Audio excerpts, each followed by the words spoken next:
Right, we want now to buckle down to our discussion to just see how also the political scene played out last week. This is following what happened, of course, with the appointment of the cabinet secretaries, our reassignment and even firing. And also we want to see what has happened so far as the dam, that is what is happening with the Aror Dam.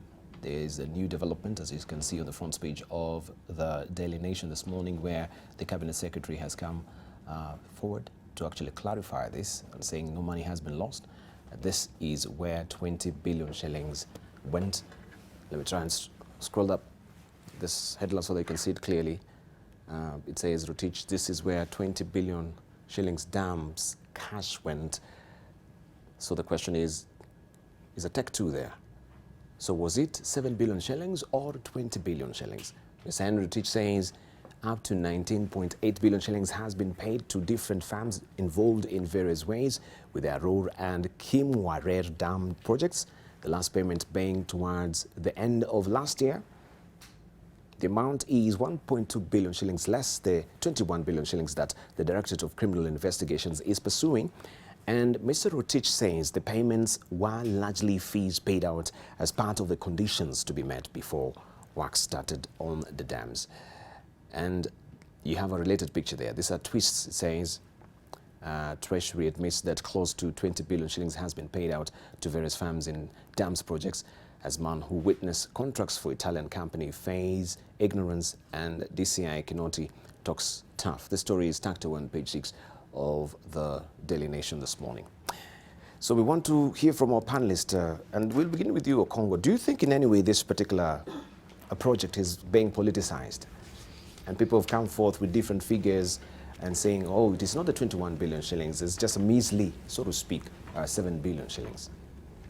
Yeah, I mean, I think personally, this is the first time I've seen cracks between the head of state, President Uhuru Kenyatta, and William Ruto. Often the scripts we have seen in the past is that the president and the deputy president have often spoken from the same page. And the DP has been the forefront. If you dig into the news clips you have, yes, he's been in the forefront in urging Kenyans not to politicize the war against corruption. But in this particular case, he's come out as a person who has a keen interest on the ongoings, on the investigations that are being carried out by the DCI, which to me I think is fairly unfortunate coming from the office of the DP. And you know, Debal, if you look at the international fight against corruption, the UN Convention Against Corruption, it is this kind of projects that entities that fight corruption are meant to look at keenly and protect the public from entities or personalities that may want to divert resources that are meant to transform the lives of people. And here we are talking about a project that is supposed to supply clean water to the people of Marakwet. And Dibali, if you have been to that region, people are drinking mud water. What the cows take is what the people take. So if you are a leader who cares for the interest of your people, this is something that should concern you. And what we are looking at is like fiction, is like a movie. We are being told here that somebody was paid money in Italy, money is wired to London, and then it's wired back to Kenya, and apparently some people receive that money as kickbacks. I mean, in simple terms, you're looking at a scheme where people are clearly bribed, where some commission ended up into the pockets of some people in this country. And thirdly, when you're talking about the office of DCI, under Article 244 of the Constitution, that's an independent office. And his findings are not an end to himself. Because once he concludes his investigations, he will still have to forward that file to the Director of Public Prosecution, who will then make a finding whether the report that he received from the DCI constitutes a charge that can be sustained in a court of law. I don't see why the DP has come out, crying foul even before we get a conclusive report from the DCI, and then he's looking bad. He's telling the people of Kenya that, look, only 7 billion was paid out. In a paid advert, the CS Treasury comes out and says, look, we paid over 20 billion. Now, doesn't that make the DPU lose his moral compass? It doesn't look nice. And I want to make an appeal to him that the person who has captured the Kenyan mood is the DCI. If he can crack it, if he can demonstrate to the people of Kenya that there are people who are given kickbacks, who received bribes to the tune of 4 billion, then he would have really, he would be at the heartbeat of the Kenyan people. I think what we have here is somebody who represents promise and hope to the Kenyan people that for once, accountability is going to the big fish, to the doorsteps of the big fish. I think what I'm seeing from the army that has been put together by the DP is a team that wants to threaten anybody who wants to push for accountability. I think they want to scare off the DCI, tell them that impunity still reigns in this country. There are people who should not be touched, which is not a good thing. I think what we should do as Kenyans is to rally behind the DP. And I think I saw something from the DCI, and they said that he will not investigate at the design and the style of the suspects. That's what the DCI said. And I think we as Kenyans should rally fully behind the DCI. If there is anybody who evidence will come out and prove that he received bribes, let him prove his innocence in a court of law. If at the end of the day, there is nothing linking any Kenyan to this scandal, again, we'll be told by the DCI. But I think as a people, this is good.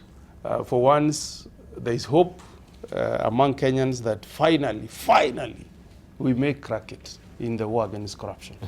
Right. We may crack it in the war against corruption. Let's hear from Jeremiah Kioni. Good to see you.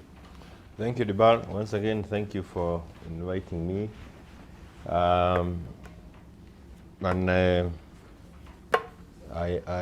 was in Kigali over the weekend, and Dibar, many of the things that I'm seeing, I was also reading them in the media, or from the media, and I want to concur with my colleague that I think this issue of corruption, we must continue fighting it and without any reservation. It is good that we can see the various offices now at work and moving very swiftly. We need to make sure that we have full support, we give them full support and encourage them to, for us to be able to get to the bottom of some of these cadres that are emerging every other day. The office of the DPP, the judiciary, and the president did mention this, I think, last week, that also the office, the judiciary also needs to move with speed and to ensure that it also meets the expectations of Kenyans by not just being timely, but also by the kind of perhaps the fines, the bonds, the amount of money that is required for bail and bonds, so that they don't lose the confidence of Kenyans. And I think when I was out in Rwanda or Kigali, one of the things that comes across is, I want to give an example that I needed to charge my phone and I kept it at a distance from where I was. And I was asking the owners of the premises whether I can leave it there while I continue doing something at another corner of the establishment. And they quickly said, yeah, you can leave it. This is not Uganda, this is not Kenya. And I felt a little bit put off. It was a bit stressful. That time they had not established which country I was coming from. And so, Dibar, even as we fight corruption, there is the image, the impression, the kind of character that we give to the nation and to ourselves out there. So even as we fight it, we need to make sure that we don't allow politics to get in the way of fighting it, and we also don't allow politics to ruin our image outside the country. I see the different figures that are out here. We have the 20 billion, and yet we have another 7 billion that has been mentioned by the DP. And I think what we need to understand is the stages that we go through in the process of implementing a project of this magnitude, so that we get to understand exactly when we say 7 billion, what stages of the contract are we talking about? Mm-hmm. When we say 20 billion, what aspects of the contract are we talking about? Because I don't believe that any of the two gentlemen is out to say anything other than what they understand. I am saying this because I think I see a lot of colleagues from both sides of the political divide, including my neighbor here. We're jumping to say that the fact that different figures have been mentioned by the different parties, there is one hiding a given figure. And I think it is just important that we get to the bottom and like we have read, allow the DCI to really tell us exactly what is what. But you know, the design, the feasibility study of a project, all these figures will be different. And it's important to know, again, what figures are we talking about. So that even as we compete locally, both politically, because corruption, we keep saying we should not politicize.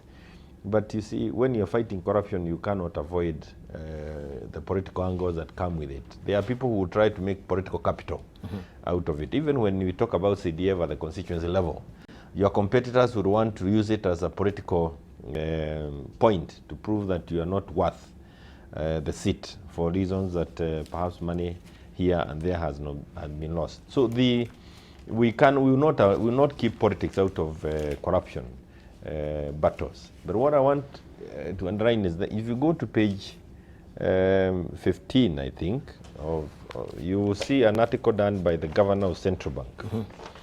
And the governor of Central Bank is cautioning us all, is cautioning there is much at stake in enforcing integrity of a financial system. There is much at stake when we're fighting corruption. Other than ensuring that we do not lose money as Kenyans, we must also make sure that we also don't create the impression to the international community that there is nothing you cannot carry out investments in Kenya. You cannot. We are so hopelessly corrupt that we cannot be entrusted with anything going forward. So it is important that we allow facts to guide us as opposed to emotions.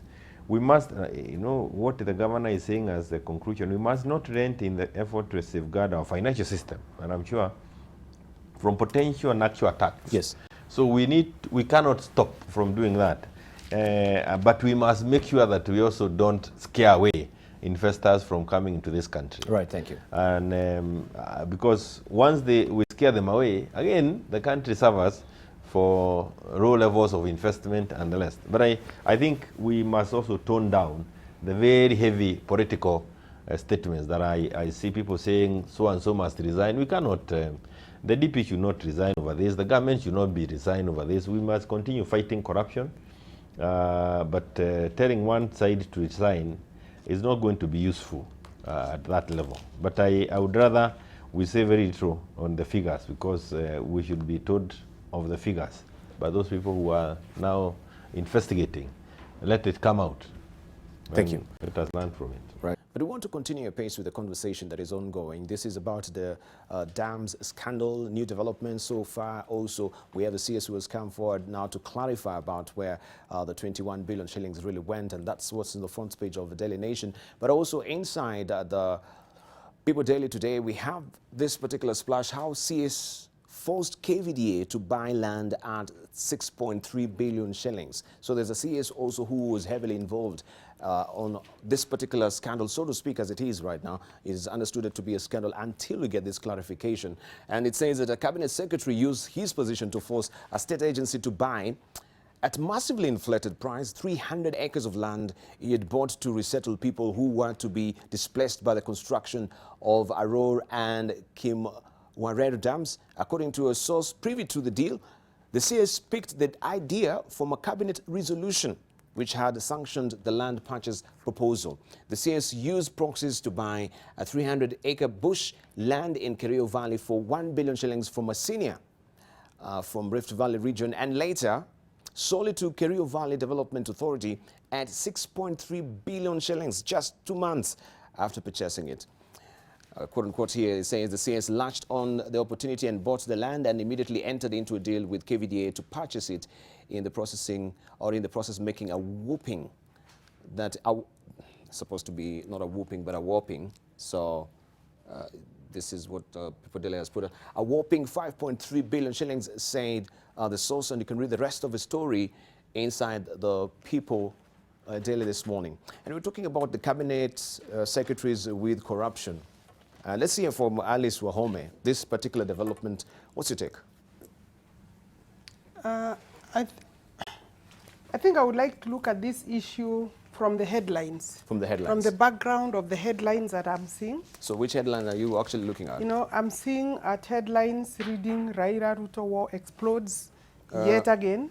This is actually the Standard. This is the Standard. Okay. You try and lift that. You look at that headline, then you go to the story itself, which is on page... Of the Standard? Yes, of the Standard. The story is on page 19. Okay. It speaks of a lot of spat between the Deputy President and the Honorable Raila Odinga. So therefore, when then you look at what happened over the weekend, there were, exchanges between the political leaders, members of parliament, from the Jubilee government, and also from the ODM. It tells you that it's not just about any money lost. It's about, and they are speaking, and they are saying, you are using this so that you can paint one person, so that you can bring the angle of, I hear somebody is calling the other one a patron of corruption. It is those remarks are associated with Raila. The Deputy President is defending the projects, and from where he sits, I think the Deputy President of the Republic of Kenya is very clear. He's saying no money is lost. He's saying somebody is bastardizing the government projects so that government can come out looking bad, and government can fail in its planned project for purposes of showing Kenyans that this government is not delivering. But of course, there is the backdrop of all this is that there has been a narrative, and really we must speak about it. There has been a narrative to heap all these corruption issues to the office of the Deputy President and the people around him. And one needs to ask themselves, is it possible that this is happening? And then we are saying we have institutions that are supposed to be checking these things. The Deputy President seems to be working with the President, every other function, they are together.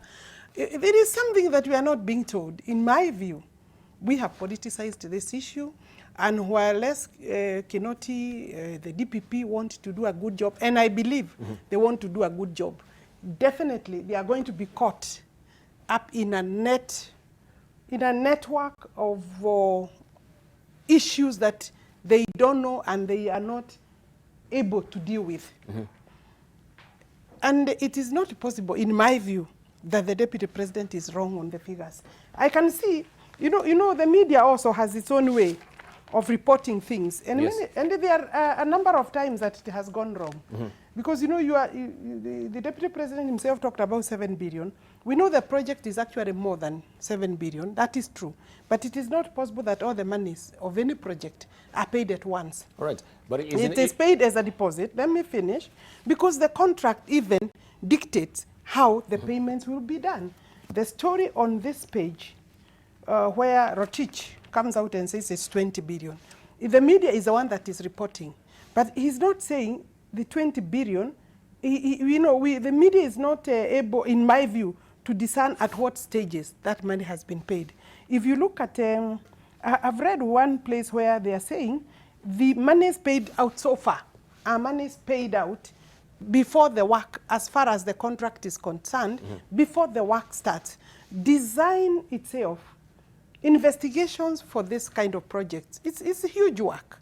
But we are saying we have paid 20 billion or 7 billion, and then what we are being shown is this particular land. Of course, if it's a design work, it will not be on the land. But we should be asking, is the design ready? When was it supposed to be ready? How much is the design costing? What is the consultancy fee?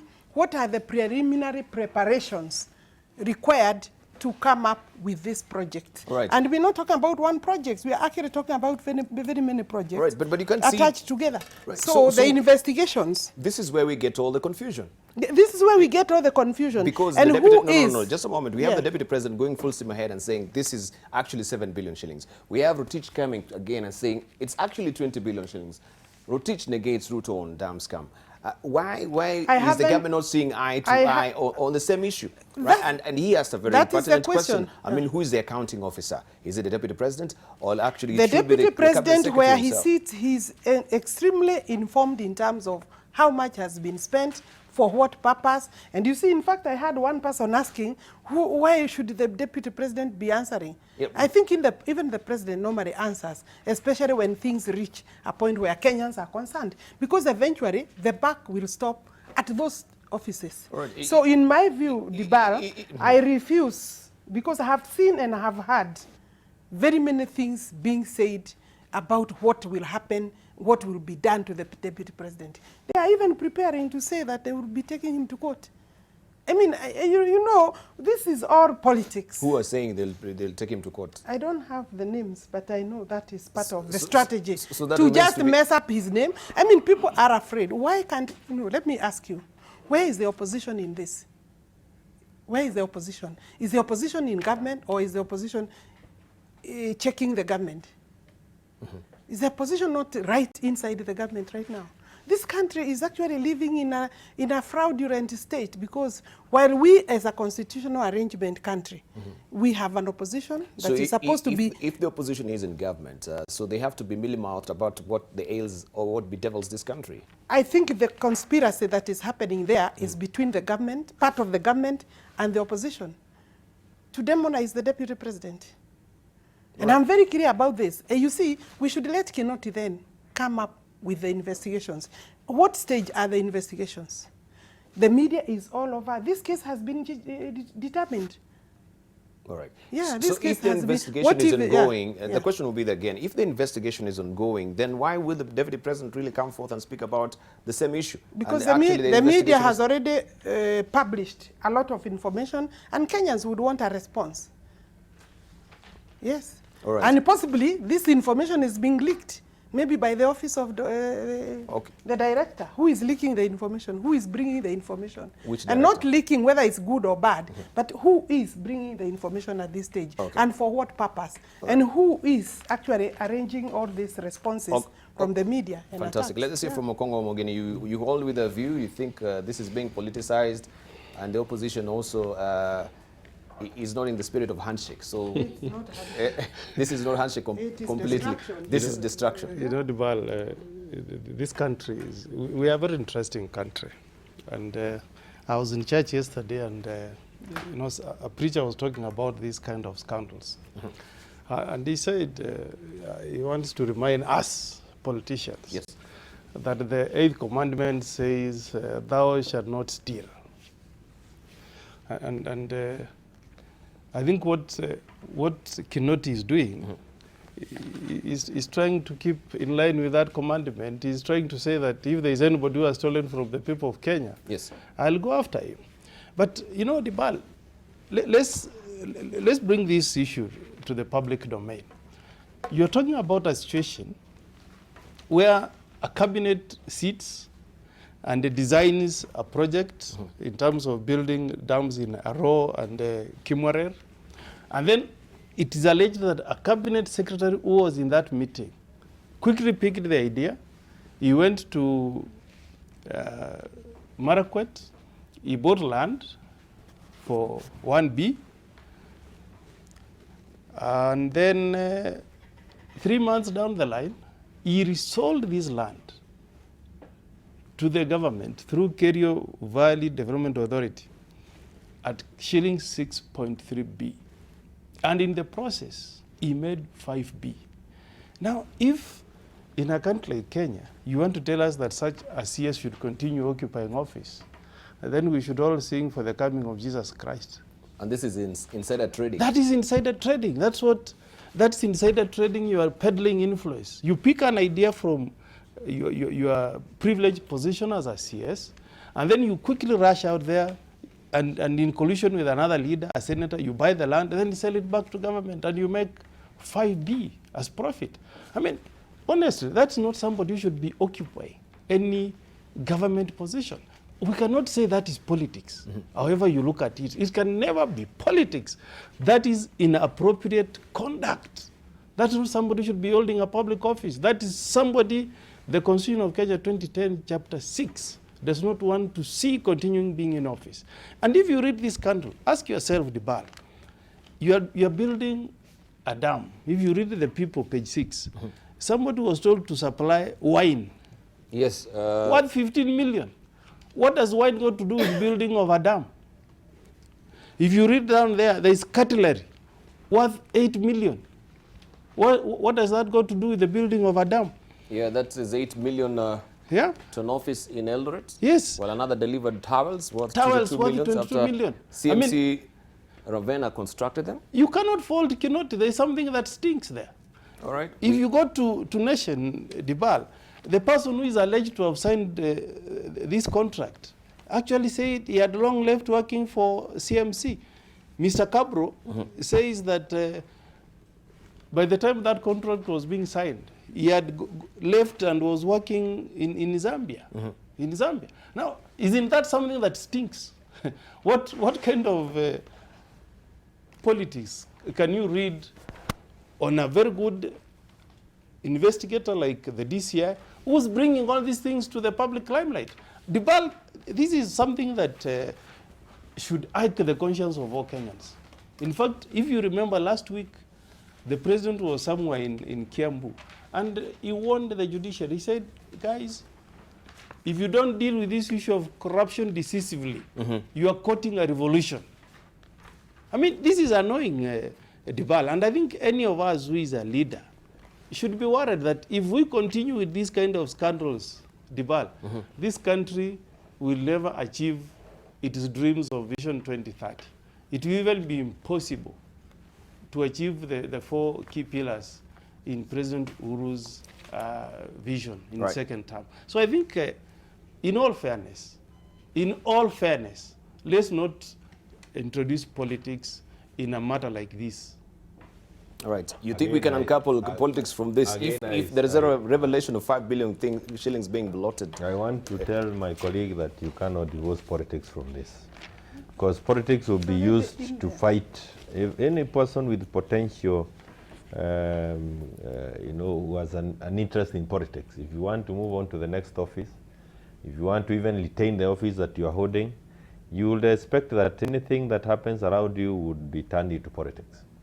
If there are projects under your watch, certainly, and there is anything amiss, people will play politics with it. And so when I see the former PM saying that let's not politicize this and the rest, I think it's really wasting our time.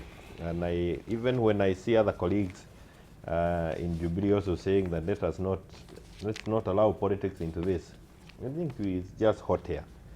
And I have listened to my senior, Omogeni, and we must make sure that we are not delivering lectures in classrooms. I mean, who is giving a lecture? How we should fight corruption. I'm just reading what is in the public. Yes, and I am. If you allow me, that's not a lecture. Allow me. It's a good lecture. It's a lecture that can help us fight corruption when we eventually get to office. It's not good in an office because you see, I don't have any issues with the media, with this newspaper. But when you put out statements there, if you're talking of a particular CS, why not name the CS? When you start hiding the CS in the media, it means also you have no confidence in what you are saying, and you have not done thorough investigation. You're just trying to raise emotions. What they are actually arranging to have happened, if this actually happened, then I think the Constitution clearly says that conflict of interest is an offense, and somebody should be taken to court if this, what is reported in this newspaper, happened. But they would have been bold enough to tell us which CS. If there is a person who is aware that the government is about to buy RAD, and you go and buy it so that you can sell it again to the same government, that's already a criminal offense. And I don't want to say the law is clear. And there are legal provisions that prohibit that. And if this happened, this person must be put to task. And actually, that person should not be holding office by now. But Dibal, I want to go back to where to the cautionary statement and I issued at the beginning. Yes. And again, you can actually see in the newspapers that you have given us, the study standard. When you go to page 9 of the study standard. Study standard? Yes, there is a press release there, and you can even see even the 7.8 billion that has been mentioned by the 7 billion that has been mentioned by the DP is also mentioned. You can see it's featured in that press release by the National Treasury and Planning, CS, Henry Rotich. And he's given, you see, I said at the beginning, we need to understand the stages that you go through when you're implementing a project. And Kenyans need to be told those stages. Then we see at what point have we lost the money. It's there. This is the study standard. At what point have we lost the amount of money that is alleged to have been lost? So that you can actually bring to book the specific officers who will be responsible for that loss. You see, and I think we really are making a lot of lecherous statements. As you are trying to, you've picked it. I want you to get there. Yeah, I'm trying to. I'm trying Yeah, to the achieve it. I will get it. Yes. As you're getting there, yeah, you can also see some lecherous statement. Jubilee MP say Uhuru is like a hyena eating his own children. Very silly statements that we make when we are out there burying others. It's again in the Star. These kind of statements, they are very good to report. The media will capture them. So Kenyans will be happy when they are being given these kind of statements. But they really also depict the quality of leadership that is one is having when you say that. I don't know whether you picked it. I want you to look at what Rotich is saying.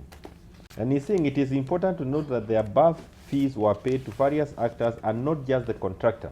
Who received, the contractor received 7.8 billion for both dams. So he's confirming the contractor received 7.8 billion shillings, among other people who received. And he's saying these payments are paid in all credits acquired by the government under export credit arrangements, as well as other loans. All the above costs and expenses, including advance payments, were provided for in the financing facility agreement for the dams. The payment was financed from the facility as part of the loan and not from the normal national exchequer funding. Of course, he's trying to say that this is money that came from the loan. It is not his ministry that paid out this money. So but what I'm also trying to which bring... paragraph are you reading? Because I was reading at... are you there? Yeah, we have it on the screen. It's on page 9. Yeah, we're there. So we have it on the Number screen. 11. Number 11. Yes. What he's confirming is that the 7.8 billion shillings was paid out. And it was paid, that is what was paid to the contractor. I'm trying to say, you know, the question is... Is it the same? If we just put it back? Yeah. Where is the, yes, that's the one. Go to number 11, paragraph 11. I don't know, that's the way they I can't see paragraph 11. This is 10, which Go one? to 11 is the next page. Is the next page. Yeah. Okay. You see it there. So the 7.8 billion that the DP may have been talking about is there. And he's saying 7.8 billion which was paid for both dams. This is the money that was paid to the contractor. Rotich is going further to then telling us where was the other, who received the balance of the money of about 12.2 billion. Okay. And you can, the breakdown is all there in this kind of. So there is a very good breakdown of who received what and for what purpose, and what what we should be allowing is Kinoti to now go to the details of these payments. All right. Tell us, is there? Do we have a person? It's a bit tacky. Do we have a contractor? Yes. Do we have a designer? Do we have an engineer who was paid before or for reasons other than what he should have been paid for?